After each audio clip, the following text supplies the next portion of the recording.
You know, guys, one of the videos I did recently, about a couple days ago, during my one of my last break, during my last break at work,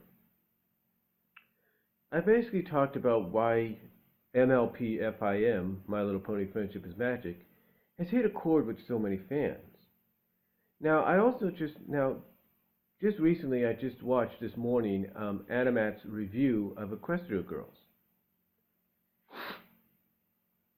And he did bring up something good. He did bring up something about it. He said basically that Equestria Girls is a decent film overall. It's not good, it's not bad, it's decent, it's alright. It basically takes elements of the shows, makes references and stuff like that, puts twists on backgrounds and things. So, I mean, overall, it's basically a tie-in to the series, but it's also just basically a way to sell toys. And I want to talk about that controversy right now, because he mentioned it was controversial, but he didn't really specifically get into why it was controversial. You see, Matt, if you will, the reason Equestria Girls is controversial among many fans, whether the bronies, non-bronies, extreme bronies, which really shouldn't be, no offense. If that's their lifestyle, that's fine, but extreme bronies need to tone it down a bit. Again, no offense to them, no offense. If that's their lifestyle, that's fine. But still, you kind of get my idea of where I'm coming from. And this is coming from someone that talked about what happened with the Midwest Fur Fest, but you kind of get what I'm saying. There's no problem, nothing against them, but I can understand why some people are a little worried at times. They kind of take it a little too far. But that's okay. If that's the way they want to live, that's the way they want to live. But getting back on point here. Getting back on point. The reason some people, whether the bronies, non-bronies, straight out pony fans, non-pony fans, but just watch it on occasions.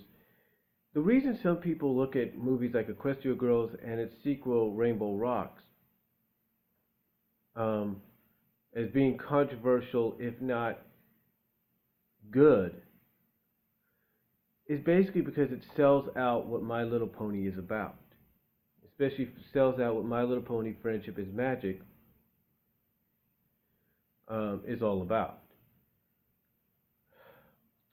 Let's put it this way.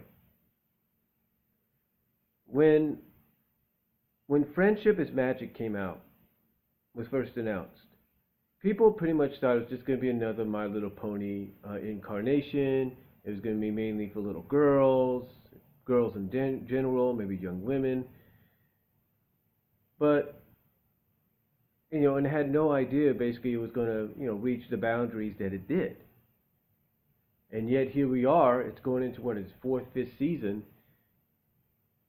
It's got a theatrical movie coming out in the next 2 years, apparently, which is going to be based more in the Friendship is Magic world than the spin-off worlds, alternate dimensional worlds, if you will.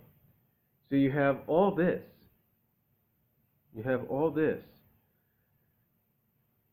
And it goes beyond anything I think they could have ever expected. It goes beyond anything.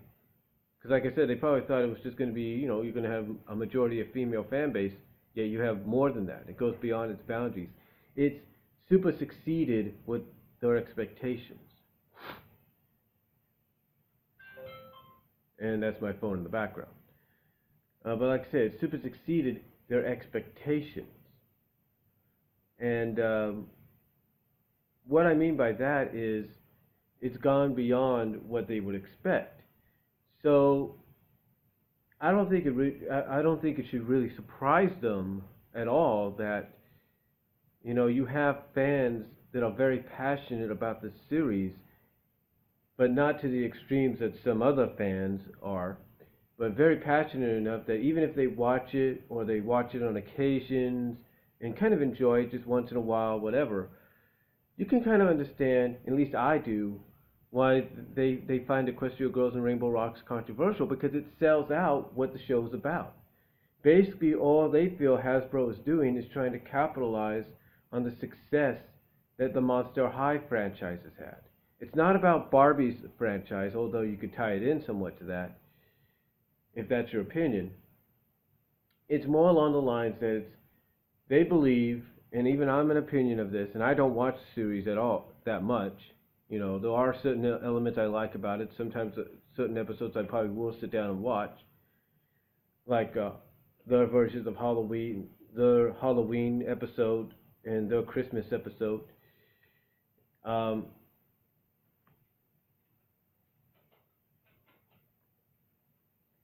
but like I said, there are elements about it that people like.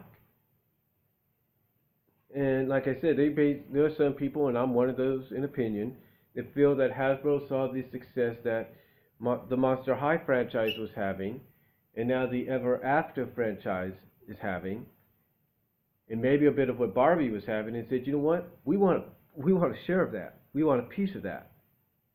We want a share of that. We want a piece of that. So that's why they decided to go in this direction. Was it a smart move? Well, if you're just doing a one-time selling of dolls, yeah, that's fine. That's okay. I mean, if you're just doing a tie-in movie, just one tie-in movie to piece it together, that's fine. But if you're doing a sequel, you know, then what's the point of having a show that's main characters are ponies, and yet you're going to take these two movies and say, hey, we're going to take the ponies out of the Ponyville, and out of Equestria, and we're going to put them in the human world. Or at least we're going to take Twilight and do it. And it just doesn't work. It just really doesn't. It's like if Sega decided to take the Sonic Satyam cast or the Archie comic cast and say, okay, we're going to put them in Mega Man's world, but oh, we're going to make them human versions of what they are, but they're going to have Mega Man outfits on. Yeah, basically we're going to make them like Mega Man-like characters, except, oh, they're going to be human in the face. They'll be human versions of themselves. And you get the idea. You get the idea. It's basically like if you take Amy Rose, you put her, and she goes into the Mega Man world, and instead of being like a roboticized master like she was in Worlds Collide, instead she's a human version of herself, and the only thing to distinguish her as who she was is she has a Mega Man-like outfit that's in the shape of her. Basically, it's a human face, but she has a Mega Man outfit that's in the shape of her. Same with Sonic, same with Sally, same with Tails. And it doesn't work. Really, it does not work. True, there are people that draw the characters as human characters. There's no doubt about it. But, in a sense, no offense to them, as entertaining as that is, it doesn't make sense. It doesn't work. And that's why some people, like myself and others, feel as though when Equestria Girls was made and Rainbow Rocks was made, as good as those movies might be to some people, as decent as they are and harmless as they are, it just does not work to take the ponies whether you're just taking one pony and turning her human while the human versions of her friends are just alternate versions of her pony friends. I know that sounds confusing. But it just does not work. It doesn't. It doesn't work because of the fact that you can't, they're just not used to seeing the characters like this. And again, if you want to capitalize on the success of what Monster High has done, Ever After has done, Barbie has done, that's fine. Do it one time. Get it out of your system. Don't continuously try to work on it. Because sooner or later, fans are going to get sick and tired of it. They're going to be like, well, what's the point of having a Friendship is Magic show of My Little Pony if you're going to just turn the characters human? What's the point? You know, again, there isn't really any point.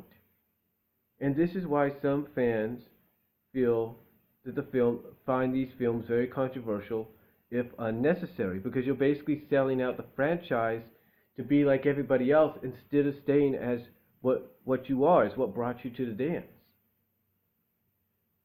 And, you know, like Animat said, these films might be harmless, they might be decent and okay, but it's like, But if they're harmless and decent and okay, and it's a one-time deal, that's fine. But don't continuously, pile it on. It's like, how much more do you have to do? And again, it's like I said, I think some people have pointed it out correctly. It's basically Hasbro trying to capitalize on the success that Monster High has had, that Ever After has had, and they want a piece, and Barbie has even had, and they want a piece of that pie. They want a piece of that pie. They want a piece of it. They want their share. And you know what? Hey, that's fine. And you know what? That's fine. That's very ambitious of them. If they want to do that, that's fine. But if it's a one-time deal, do it. Do it for a one-time deal. Then leave everything else to those that know how to that know how to do it, that have been doing it. And just leave yourself the way you are. Stay with what brought you to the dance. Don't try to be something that you're not.